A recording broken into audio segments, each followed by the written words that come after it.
Gurih, Densus 88 kuliti rekening FPI. Ditulis oleh Mpok Desi di siwar.com. Makin ngeri tapi gurih, memasuki babak berikut dari perjalanan FPI setelah 92 rekening dibekukan oleh Pusat Pelaporan dan Analisis Transaksi Keuangan atau PPATK. Kini Detasemen Khusus atau Densus 88 Anti Teror Polri dilibatkan. Waduh, kenapa bisa begitu? Sebentar, jangan baper mengira ini sentimen rezim ya. Ini hanya untuk memastikan atau menyamakan persepsi tentang laporan hasil analisis PPATK terhadap beberapa rekening yang diduga terdapat pelanggaran hukum. Begitu deh dugaan Kepala PPATK Dian Ediana Rey. Meski sebelumnya klaim FPI itu untuk dana kemanusiaan loh, ups, gelap. Berdasarkan hasil koordinasi dengan penyidik Polri, diketahui adanya beberapa rekening yang akan ditindaklanjuti penyidik Polri dengan proses pemblokiran karena adanya dugaan perbuatan melawan hukum, ujar Dian, Minggu 31 Januari 2021, dikutip dari kompas.com. Paham ya, jadi ini bukan menggiring opini, seperti pendapat mantan Ketua Bantuan Hukum FPI, Sugito Atmo Prawiro. Setahu saya, tidak ada dana FPI untuk kegiatan terorisme. Nah, tiba-tiba Densus dilibatkan. Saya melihat bahwa ini sebagai upaya penggiringan opini, ujar Sugito saat dikonfirmasi MNC Portal Indonesia, Sabtu 3 Februari 2021, dikutip dari sindonews.com. Waduh, situ salah paham lagi FPI.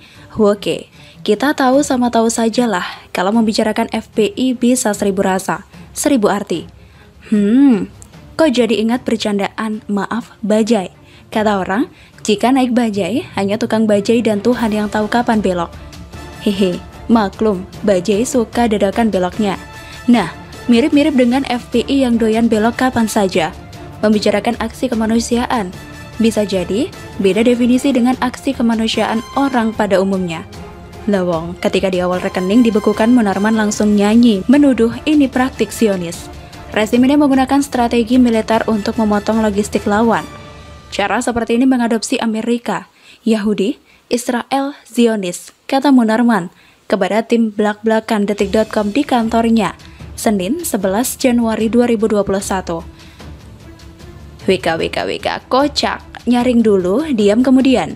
Mungkin begitu slogan mereka. Padahal, pembekuan yang dilakukan PPATK merupakan kelanjutan dari Surat Keputusan Bersama atau SKB Menteri Dalam Negeri Republik Indonesia, Menteri Hukum dan Hak Asasi Manusia Republik Indonesia, Menteri Komunikasi dan Informasi Republik Indonesia, Jaksa Agung Republik Indonesia, Kepala Kepolisian Republik Indonesia, dan Kepala Badan Nasional Penanggulangan Terorisme tentang larangan kegiatan, penggunaan simbol dan atribut, serta penghentian kegiatan FPI merupakan keputusan yang perlu ditindaklanjuti oleh PPATK sesuai kewenangannya. Kenapa PPATK? Ya, karena PPATK adalah lembaga intelijen independen keuangan yang memiliki kewenangan utama. Salah satunya kewenangan untuk meminta penyedia jasa keuangan atau PJK untuk menghentikan sementara seluruh atau sebagian transaksi yang diketahui atau dicurigai merupakan hasil tindak pidana sebagaimana diatur dalam pasal 44 ayat 1 huruf I Undang-Undang Tindakan Pidana Pencurian Uang atau bahasa bekennya money laundering. Paham ya, jadi bukan karena pemerintah iseng, tetapi memang begitu langkah hukumnya kawan, termasuk keterlibatan Densus 88 saat ini. Itu juga untuk memastikan dugaan yang ada. Apa iya, rekening FPI ini berurusan dengan aksi teroris atau tidak? Nah, kalau tidak kan akan terbuka. Masalahnya kalau iya, juga terbuka. Seru, ini dia yang repot, bikin ada yang kebelet ngompol. Menolak lupa, ada rekam digital MRS. Di dalam sejumlah videonya terlihat menunjukkan dukungan terhadap gerakan khilafah dan terorisme. Dilansir dari bbc.com, Menko Polhukam Mahfud MD juga menampilkan sejumlah video yang dianggap menunjukkan dukungan ormas Islam tersebut terhadap gerakan khilafah dan terorisme. Di antaranya, pidato Imam Besar FPI Rizik Syihab dalam sebuah unjuk rasa mendukung apa yang baik dari ISIS, dan anggota FPI menyaksikan baiat masal ISIS di Makassar pada 25 Januari 2015. Bagaimana dong FPI? Kok semuanya nyambung sih?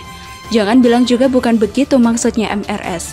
Karena kalau selalu bilang bukan begitu, bukan begini, dan semua serba bukan, bisa repot urusannya. Terus, ngapain di negeri ini ada hukum?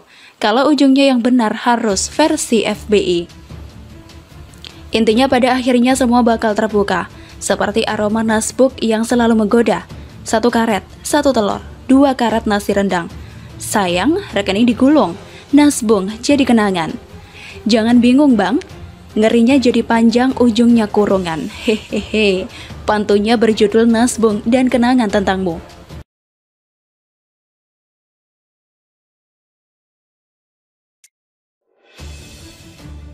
Demokrat diskakmat pengamat, pinter bikin sinetron sejak dipimpin SBY. Ditulis oleh Sardi di zewar.com.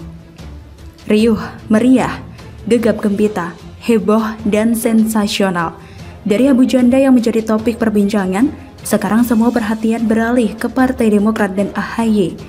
Hanya dengan satu pengumuman saja, suhu politik kembali menghangat. AHY mengungkap adanya pihak-pihak yang berupaya menggulingkannya dari jabatan Ketua Umum DPP Partai Demokrat.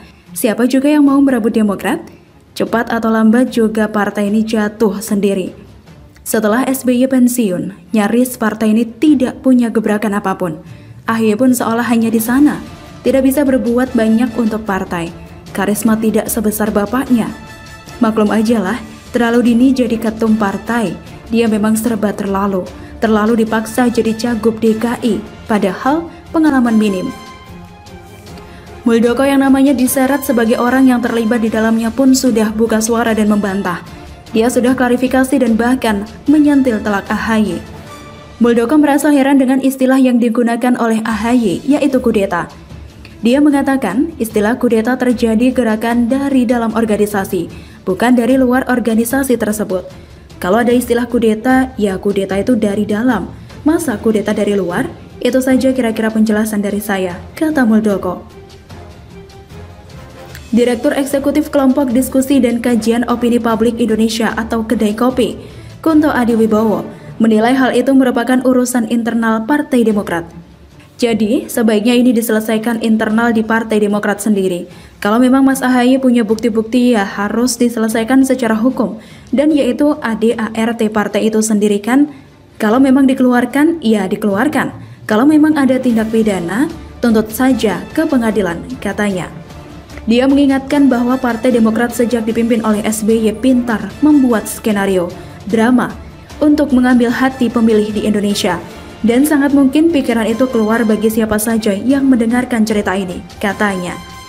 Di samping itu, dia menilai kemungkinan tekanan dan ancaman yang dihadapi Partai Demokrat sudah berada di ujung batasnya. Sehingga AHY harus memberikan statement keluar untuk sebagai preemptive action, sebagai tindakan sebelum didahului oleh mereka yang dituduh oleh AHY sebagai orang-orang yang berkonspirasi untuk mengambil alih Partai Demokrat. Ungkapnya, menurut dia internal Partai Demokrat kepemimpinan AHY tidak solid jika upaya kudeta itu terjadi nantinya. Dan ini sangat mungkin apabila kan partai ini akan mengandalkan tokoh SBY kan? AHY sendiri belum bisa menggantikan sosok SBY sebagai tokoh dan orang yang pegang di bawah Partai Demokrat baik di internal maupun eksternal, katanya. Pintar bikin sinetron. Semua orang juga kayaknya percaya. SBY beberapa kali membuat statement sensasional. Kadang membuat cuitan yang terdengar sangat sedih dan pilu. Tidak jarang seringkali prihatin, padahal tidak ada yang perlu diprihatinkan. Namanya juga hobi prihatin, dikit-dikit prihatin. AHY tidak perlu dikudeta atau dilengsarkan atau apapun lah itu. Kalau partai solid, itu aja kuncinya. Tapi kalau AHY panik seperti ini, lalu membuat statement seperti kemarin, malah membuat orang curiga kalau pondasi partai sedang tidak bagus. Yang paling menggelikan dari itu semua adalah Jokowi diseret. Menggelikan sekali sekaligus ngawur. Jokowi tidak tahu apa-apa. Muldoko sudah katakan itu. Terlihat jadi drama tidak bermutu untuk dapatkan simpati. Mirip seperti SBY dulu, tapi malah blunder dan makin dihujat. Kalau mau bikin sensasi silahkan, mau cari muka juga silahkan. Tapi kalau dikit-dikit Jokowi, ini sih minta disiram. Lucu, mereka yang ribut, mereka pula yang minta Jokowi klarifikasi. Harusnya mereka yang buktikan dengan jelas, bukan mendorong Jokowi yang tidak ada kaitannya. Kalau Muldoko dirasa bersalah, silahkan lapor ke polisi. Jangan apa-apa tendensius seret pemerintah. Apa-apa salah Jokowi.